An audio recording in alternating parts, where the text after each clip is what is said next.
네, 우석진 명지대 교수 모셨습니다. 어서 오세요. 예, 안녕하세요. 효능감 있는 경제학 추구하는 영혼의 경제학자 우석진입니다. 요번에 자기 멘트는 어떤 뜻입니까? 저 방송 들었을 때, 네. 이거 좀 들을만하다. 효능감이 있어야 된다. 예. 그냥 그 화이트 노이즈처럼 그냥 여기저기 돌아다니는 얘기 주워 들어가지고 한 얘기 아니고 딱 듣자마자 네. 이건 들을 가치가 있는 거구나. 효능감 있는, 타격감 있는 효능감이 있는 그런 해설하고 싶은. 그래서 저희 프로그램 이름이 시선 집중 아니겠습니까? 그러니까요. 그죠. 네. 그 오감을 집중시키는. 네. 집중하면서 삐딱선 타면서. 바로 본론으로 들어가겠습니다. 예, 그렇습니다. 예.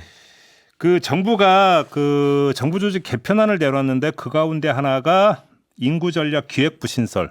사실 이건 그 전에 윤석열 대통령도 언급한 바가 있었는데 이제 구체적으로 이제 계획이 나온 건데 혹시 계획 꼼꼼히 좀 살펴보셨어요?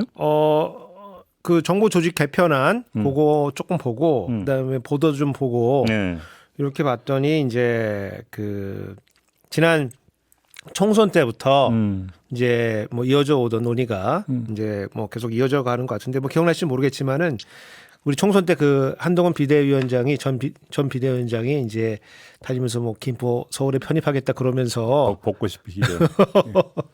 그런 얘기 하면서 그 나왔던 얘기가 그 세자녀 대학 등록금 면제해주겠다. 지금 뭐 기억도 나지 않으시겠지만은 그런 거 하면서 나왔던 거가 이제 그런 거 총괄하기 위해서 인구부를 만들겠다. 네. 원래 이제 공무원들이 그 정책 내놓을 게 없으면 하는 게 이제 부처 만드는 거거든요. 네. 그러면서 이제 저출산 대응 특별회계 만들겠다. 이제 이렇게 하면서 그 분위기 띄었었는데 그 당시에 이제 민주당도 비슷한 공약했었어요. 그래서 뭐 이름은 이제 인구 위기 대응부다.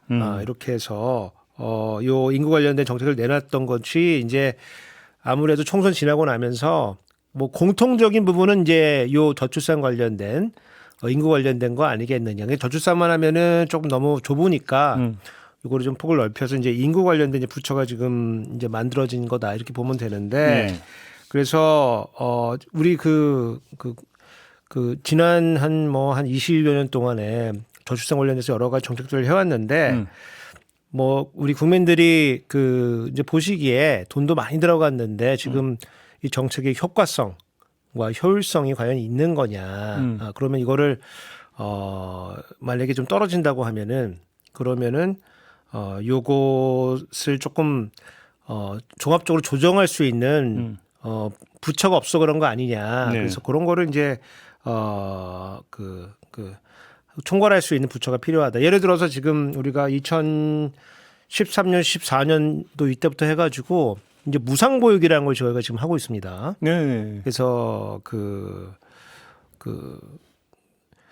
우리 뭐 소득이나 자산 조건 상관없이 모두 어린이집에 보낼 수 있는 그리고 어린이집에 보내지 않으면 일정 정도의 금액을 뭐 양육 비용으로 받을 수 있는 무상보육이 지금 진행 중인데 또 재원이 많이 들어갑니다. 이것도 좀 많이 들어가는데 지금 상태를 보면은 일단 그 양육 가구들도 뭔가 불만이 많아요.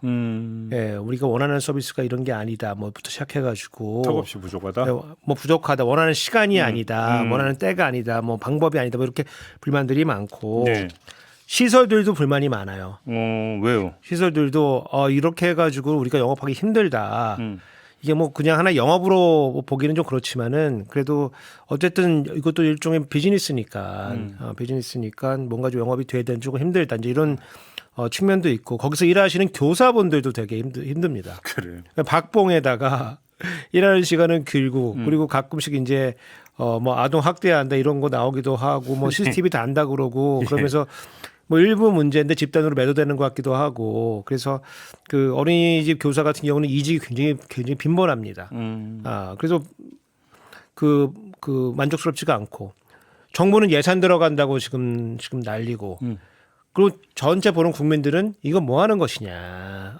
그래서 이런 것들을 다 한 번에 조망할 수 있는 지금 저출산 고령사회위원회가 이제 이런 역할을 하고 있는데 사실 이제 뭐 우리가 저고위라고 불리는 데가 뭐 완전 동네 북이거든요. 지금 부위원장이 이제 기재부 출신 뭐 산업부 장관 했지만은 하여간 주영한 부위원장이 가 있긴 하지만은 그 전에 이제 그 우리 이번에 지금 그 국민의힘 대표 출마하고 있는 나경원 네. 부위원장 있어요. 네, 의원이 이제 부위원장 하다가 거기서 뭐 헝가리 모델인가? 예, 용산에서 막 두드려 맞고 쫓겨났고 막 그랬잖아요. 그래서 이걸 다 잡을 수 있는 이런 그 부처가 있다고 봐야 되는 건데 여기 저거 화면 하나 띄워주시면은 저거 제 논문입니다. 예. 아니야. 뭐 진짜 주제를 막 나시는군요. 논문을 보니까. 세상에는 제가 한 연구가 제가 하지 않은 연구 두 개로 아니 농담입니다. 예. 그래서 저거는 뭐냐면은 이제 그 우리가 돈을 썼는데 이게 정말 저출산에 특히 이제 보육 관련된 지원 정책이 저출산에 영향을 준 거냐, 말 그대로 효능감이 있느냐, 효과와 효능감이 있느냐, 예. 이제 이런 거를 저희가 좀 됐습니다. 좀 몇 년 전 됐는데 그 전에 연구를 했는데 제 연구 결과에 따르면은 이게 이제 결혼한 이제 여성들에게는 약간 크지는 않지만 작은 효과는 있는데 뭐 아직 미혼인 상태는 그런 거는 조금 결혼이나 유인 효과가 없다. 별로 없다. 이제 그런 결과고 그 다음 그림 하나 보여주시면은 예. 저게 이제 우리 그 지자체별로 그 합계 출산율을 저희가 2000년대부터 쭉 그려온 거예요.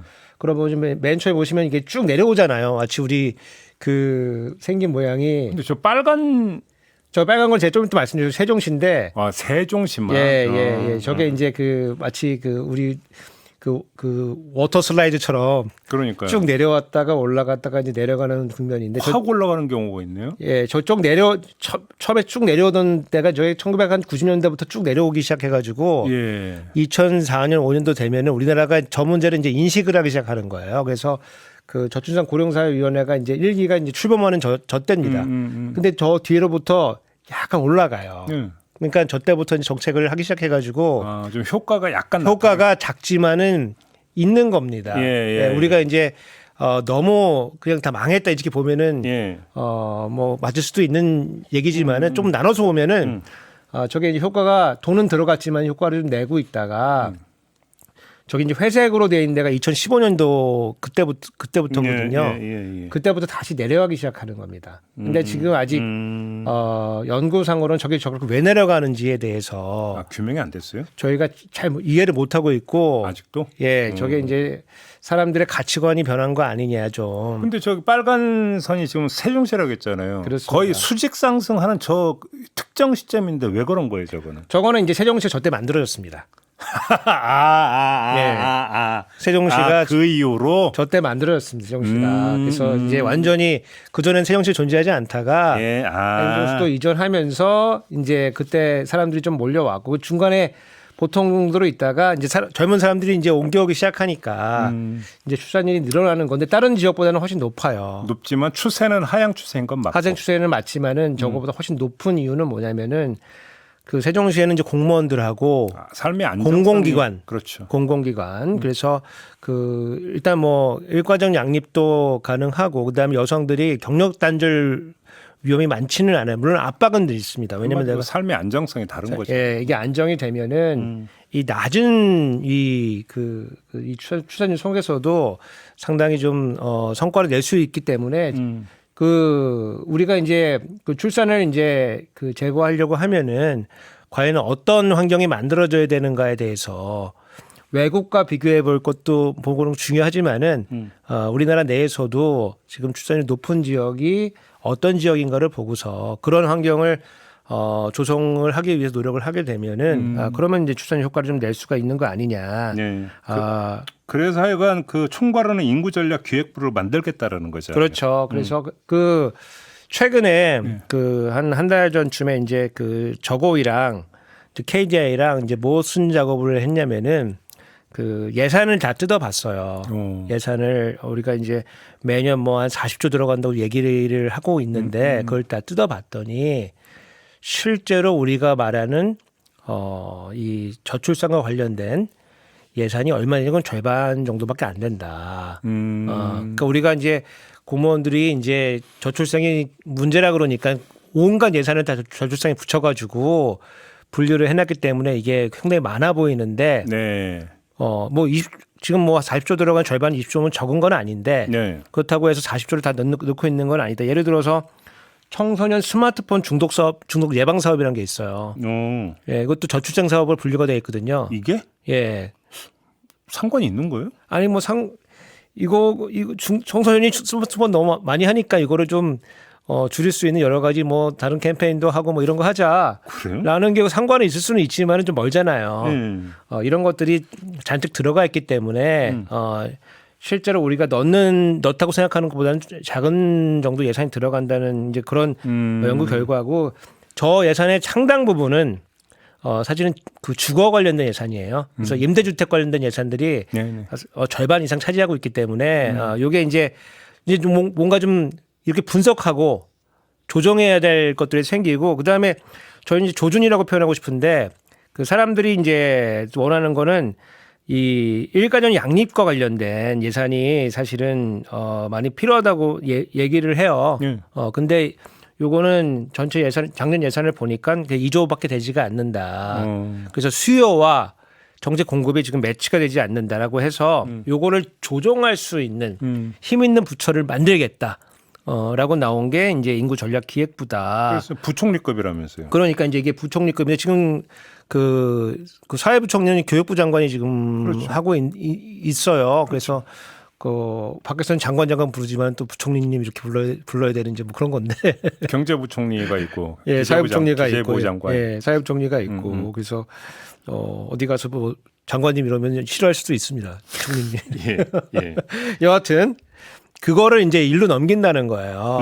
일로 넘겨가지고 인구 관련된 전략 기획과 조정, 지금 말씀드린 이런 걸 조정할 수 있는 부처를 만들겠다. 그러니까 이게 지금 40조 뭐 예산이라고 치면 이걸 그대로 넘긴다고 치면은 전체 예산은 한 5에서 7% 그 사이 되는 금액을 조정하는 부처니까 그러니까 사실은 간단히 얘기하면 이제 각 부처로 흩어져 있는 관련 예산들을 통합 조정하겠다, 이런 그 차원으로 이해를 하면 되는 거잖아요. 그렇죠. 그래서 아까 말씀드린 대로 수요가 있는 대로 조금 더 집중할 수 있고, 예. 수요가 떨어진 데는 좀 뺄 수 있고, 효과 낮은 데는 또 정리를 하고 이렇게 하겠다는 거예요. 말 그대로 컨트롤 타워를 하겠다. 그렇죠. 컨트롤 타워를 하면서 저출생도 하고 고령사회도 하고, 그다음에 뭐 인력 수급 문제, 그다음에 뭐 외국인 문제, 뭐 이주 문제, 뭐 이런 이민 문제, 이런 것들을 뭐 총괄하겠다는 거예요. 그런데 지금 인구 전략기획부잖아요. 그렇죠. 전략기획이라는 단어가 들어가 있는데 이게 그러니까 통합 조정을 하겠다라는 뜻이기 때문에 전략기획을 넣었다, 이렇게 이해를 해야 되는 겁니까? 아니면 다른 뜻이 담겨 있다고 봐야 되는 겁니까? 그러니까 그 지금 그림은 이러한 부처들의 사업들을 네. 이 장기적인 관점에서, 예. 왜냐하면 출산이라고 하는 문제는 보통 문제가 아니잖아요. 이게 저희도 뭐 애들 키워보지만은 한번 태어난 애들은 기본적으로 만기가 보통 한 20년 넘어가는 거거든요. 요즘은 이제 30년 가까이 된다 그러는데. 캥거루 쪽이 많아갖고. 그러니까 20년 돼도 지금 이게 우리가 은행에다가 적금 드는데 20년 만기짜리 적금을 드는데 이게 지금 20년에도 안 끝나고 30년 더 걸린다는 거고. 그러니까 우리가 이제 단기 상품에 가입할 때는 금리에 그렇게 민감하게 반응하지 않는데 그 장기 상품에 가입할 때는 여러 가지 막 따져보거든요. 그래서 출생 결정도 그런 결정이기 때문에 상당히 장기적인 그 관점에서 이제 살펴봐야 된다는 이제 의지는 좋은데 요게 이제 제가 뜯어보니까 지금 잘 될 것 같지가 않다. 그런 그 걱정이 좀 생겼습니다. 이게 어떤 점 때문에요? 일단 요게 그 전략과 기획이 중심이에요. 전략과 기획이 중심이기 때문에 사업이 없습니다. 집행 사업이 별로 없다? 없습니다. 사업이 없습니다. 그래서 구체적인 사업은 원래 가지고 있던 복지부, 뭐 노동부, 여가부에서 하고, 뭐 지자체 사업은 알아서 하고, 다만 요거 혹시 신설 또는 변경할 때는 여기랑 상의를 하라는 거지. 협의를 해라. 이러거든요.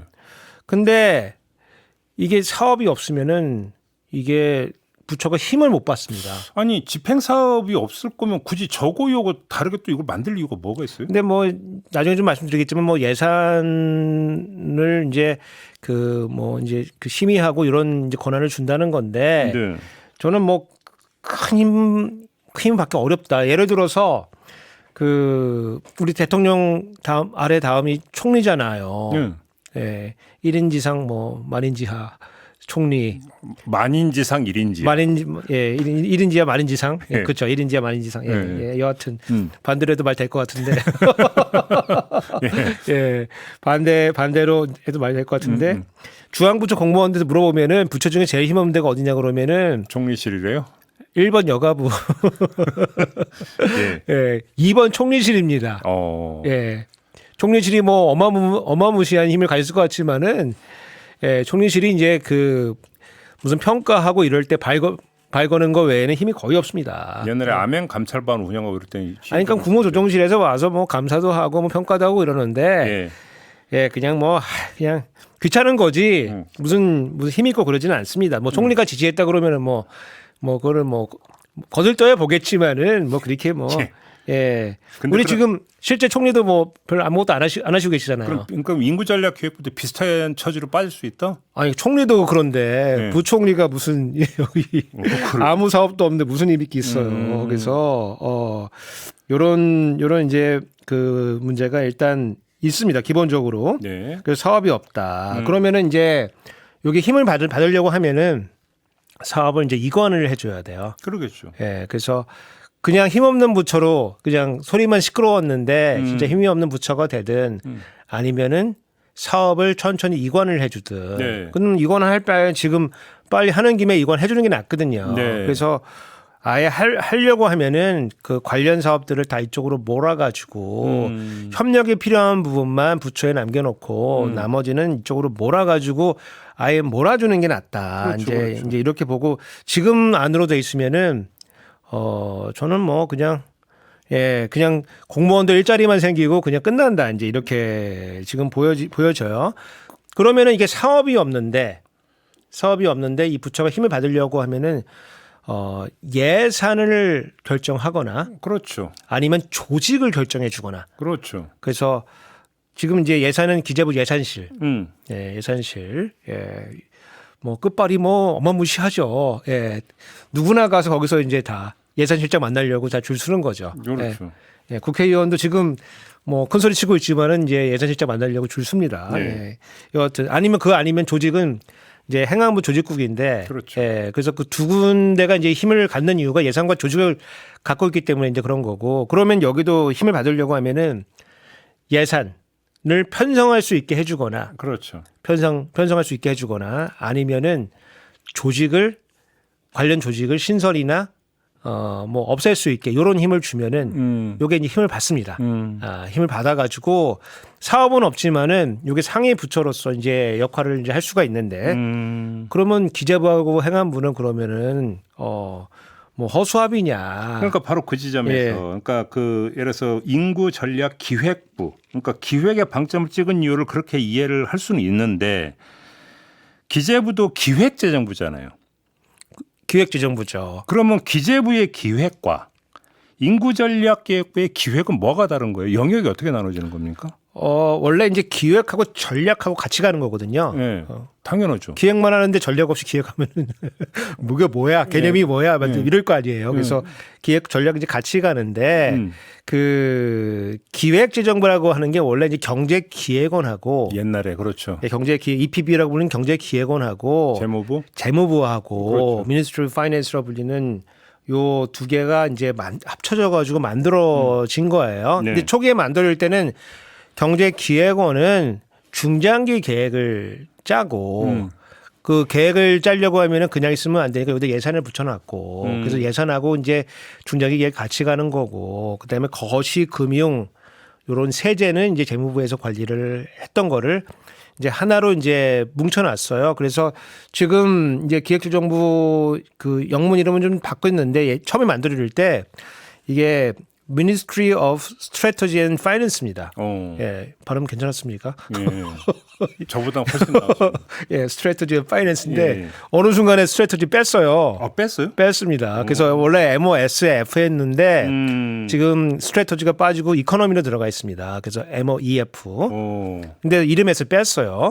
왜냐하면 기획을 안 하려고 그랬던 건지 여하튼 뭐 의도는 모르겠지만 그냥 빼가지고 있는데 그래도 그 기재부 그 조직도를 보면은 그 1차관 아래에 이제 이런 기획 기능들이 다 들어가 있습니다. 그래서 그 예를 들어서 미래 전략국, 경제 구조 개혁국 뭐 이런 미래의 어떤 이런 뭐 인구 포함해 가지고 이런 전략들이 다 이제 여기서 그 소화가 되어 있고 뭐 이건 여담이지만은 요 기재부 1차관이 금융위원장으로 내정됐다고 오늘 아침에 네, 쫙 보도 나오던데요. 네. 좋겠습니다. 여하튼 별로 안 친하십니까? 저희 이제 과 선배라고 돼 있던데 저는 뭐 거기 고시 공부하던 라인인 것 같은데 저 별로 뭐 친분은 없습니다. 예. 네, 기재부의 기피 인물이시다 보니까. 예. 요즘에 전화를 안 받아가지고 전화 좀 받아. 공무원들 전화를 안 받습니다. 그래서. 예. 여하튼 네. 그 원래 이제 그 경제기획원이 여기 녹아 있는 거기 때문에 그렇지. 여기에 이제 기획 기능이 있어요. 그리고 경제 성장이라고 하는 거는 이런 모든 우리의 그 여러 가지 역량을 총 집결해서 기획과 전략과 중장기 계획을 가지고 가는 거기 때문에 요것만 빼가지고 간다라고 했을 때 정말 뺄 수 있는 거냐. 아니 그러니까 인구와 관련된 기획 기능만 뺀다고 그러니까 쉽게 얘기할 수는 있을지 모르지만 저출생 문제와 고령 사회 문제라고 한다면 대한민국의 지금 당면 과제 핵심 문제의 거의 대부분이라고도 볼 수 있는 거잖아요. 그러면 그 기획 기능을 뺀다고 한다면 기재부의 기획 기능은 반쪽이 아니라 한 3분의 1을 확 쪼라드는 거 아니에요? 그러니까 이제 이게 이제 어느 만큼 이제 뺄 거냐 이 문제인데 네. 우리가 다 대한민국에서 사람이 다 잘 살려고 하는 거잖아요. 인구 문제 아닌 게 없습니다. 아니 그러니까 걸치자면 다 걸칠 수 있는. 인구 문제 아닌 게 없습니다. 뭐 예컨대 뭐 시장의 문제도 다 인구 문제입니다. 그래서 그 이 기업하시는 분들 보면은 결국에는 인구 문제로 갑니다. 아니 그러니까 예를 들어서 연금 문제만 하더라도 인구 문제죠. 그러니까 인구 문제가 돼가지고 결국 경제 활동 인구로 가고 뭐 그러니까 그 보험 가입자 얘기로 다 연결이 되는 거잖아요. 예. 그래서 나중에 가면 또 정년 문제로까지 연결이 될 수 있는. 그러니까 이게 다 걸치는 거지 뭐. 우리가 이제 인구 문제 이렇게 해놓으면은 그 모든 기획 기능을 다 할 수가 있다. 이러면 기재부하고 관계가 아주 묘한 관계가 형성이 되는 건가요? 아니 그러니까 이제 만약에 예컨대 이제 부총리급인데 어떤 이제 그립감이 센 사람이 들어왔다. 그래서 이제 야금야금 먹기 시작한다. 그렇죠. 무슨 정치인 센 사람이 들어가지고 가져간다. 그러면은 요거 이제 세금세금 가져가기 시작해가지고 파열음이 날 수도 있다고 봐야겠네요. 그러면 이제 그 공무원들이 제일 싫어하는 게 영역 뺏기는 거거든요. 그렇죠. 제가 담당했는데 뺏겼다 그러면은 그 선배는 이제 큰일 나는 겁니다. 큰일 납니다. 그러면 납니다. 교수님이 보시기에 만약에 이렇게 충돌로 간다면 충돌 지점은 어떤 게 예상권이 되는 겁니까? 어떻게 되는 겁니까? 일단 이제 이름에서 이제 충돌이 지금 나기 시작하니까 이게 중첩이 되든 이제 뭔가 봉합을 하려면 이제 중첩시킬 거 아니겠습니까? 중첩이 되든 이제 이런 일이 생길 거고 그다음에 요게 이제 어떤 조항들이 있냐면은 정부 설명에 따르면은 이 인구부에서 제가 인구부라고 줄여서 부를게요. 인구부에서 예산 편성할 때 의견을 내면은 특별한 경우를 제외하고 나면은 반영해야 된다 이렇게 돼 있습니다. 정부 안에? 그렇게 돼 있습니다. 센 거 아니에요 그러면? 근데 이게 좀 세 보이지만은 두 가지가 문제인데 특별한 경우가 제한이 지금 어떤 이렇게 리스트가 돼 있어야 되는데 나열이 돼 있어야 되는데 특별한 경우가 지금 어떤 경우인지 알 수가 없어요. 그 특별한 경우의 해석을 놓고 기재부고 인구부가 충돌이 날 수. 모든 경우는 나한테 딱 특별하죠. 그렇지. 내 문제는 평범하지만은 나한테는 특별하죠. 내 떡은 항상 작아 보이고 남 떡은 커 보이고. 항상 특별하죠. 그렇죠. 그래서 요거는 구체적으로 좀 이렇게 열거하지 않으면은 요거 이제 문제가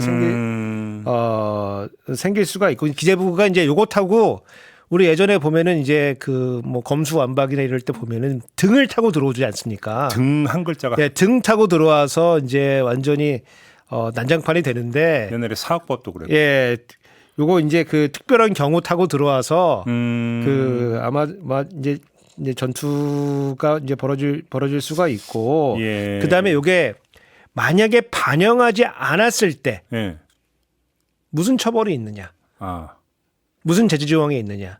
대통령이 그 중간 그러니까 조정과 딱 끊어주면 되는 거 아닙니까? 아, 근데 부처 간에 이렇게 있으면은 참 그 끼기가 만만치가 않습니다. 대통령인데? 아, 만만치가 않습니다. 예. 그래요?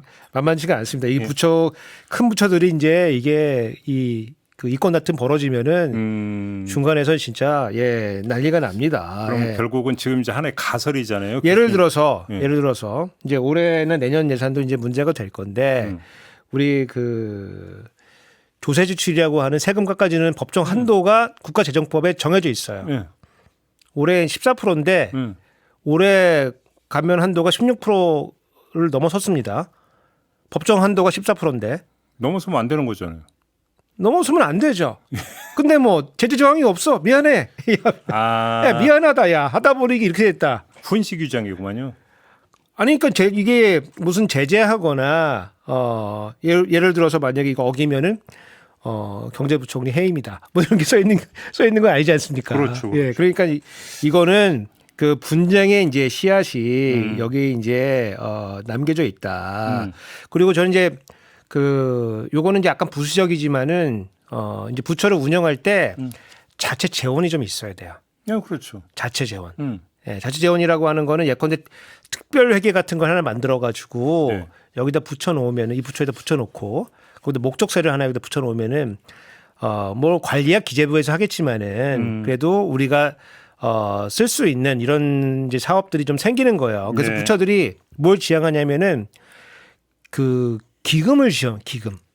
수많은 기금. 예, 말씀하셨어요. 예. 원래 이제 90개 가까이 됐는데 지금 이제 70개대로 이제 줄어들긴 했지만은 기금을 갖고 싶어해요. 네. 왜냐하면 기금에 부담금을 통해서 여기다 돈을 집어넣고 이렇게 해가지고 자기 사업을 조금 안정감 있게 하고 싶어하거든요. 근데 이 부처는 지금 돈이 없습니다. 지금.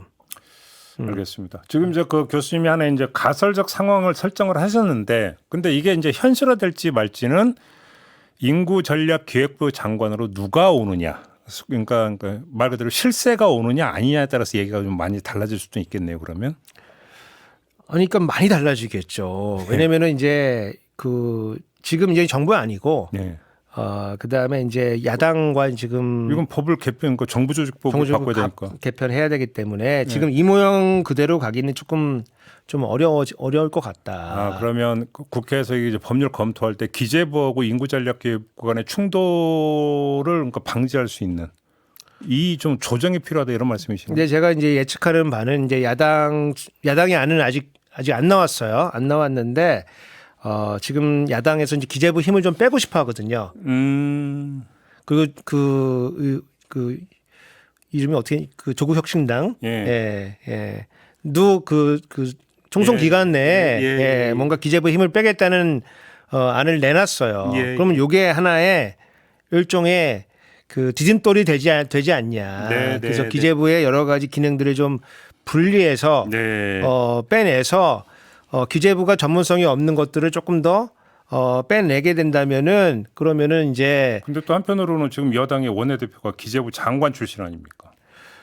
그렇죠. 예, 그렇죠. 그러니까 이제 기재부는 이제 예산을 들고서 또 야당을 또 압박을 하겠죠. 야당을 압박을 하면서 우리가 돈줄 내줄 테니까.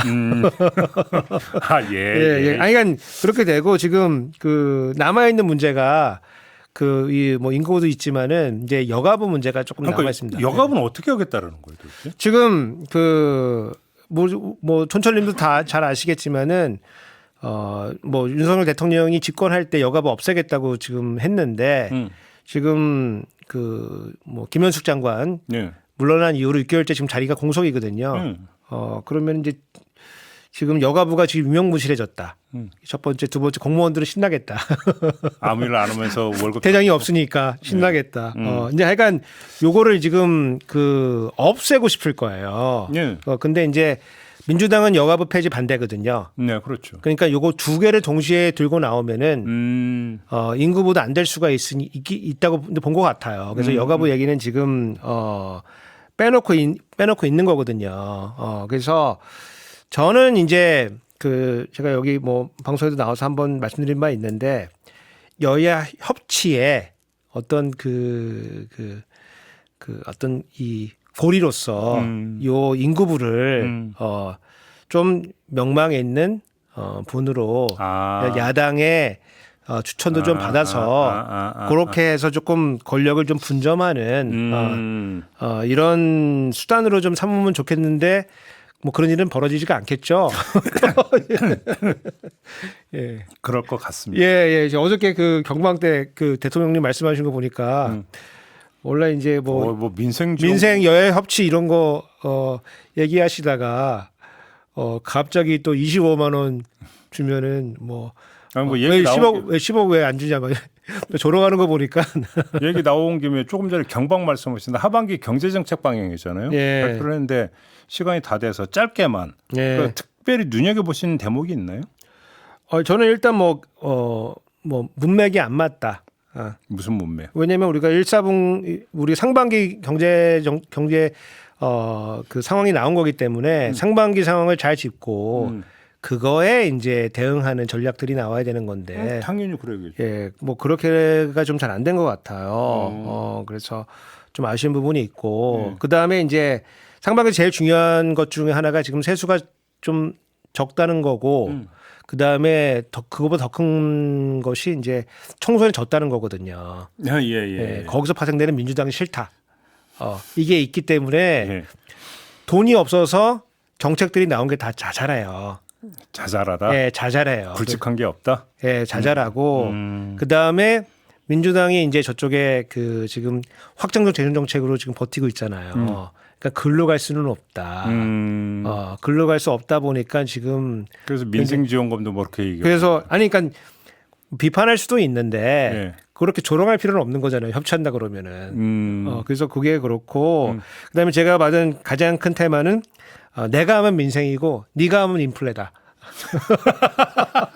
한마디로 정리하면 그런 겁니다. 예, 제가 봤을 땐 그겁니다. 내가 했더니 나는 민생 살리는 거고. 예, 어차피 그것도 재정은 그러니까 들어가는 거죠. 예. 재정들은 똑같이 들어가는 건데 예. 이 케인즈 경제학 그게 특징이 뭐냐면은 내용과 상관없이 인플레도 생기고 다 이런 일이 생긴다는 거거든요. 그래서 네가 하든 내가 하든 돈이 들어가면 똑같이 생기는 겁니다. 그게. 그래서 뭐 그런 건데 여하튼 내가 하면 민생, 네가 하면 인플레다. 한 방으로 정리하시네요. 네. 오늘 그렇게 정리하는 걸로 오늘 결론을 내리면서 이야기 마무리하도록 하겠습니다. 우석진 교수와 함께했습니다. 수고하셨어요. 감사합니다. 저도 물러가겠습니다. 고맙습니다.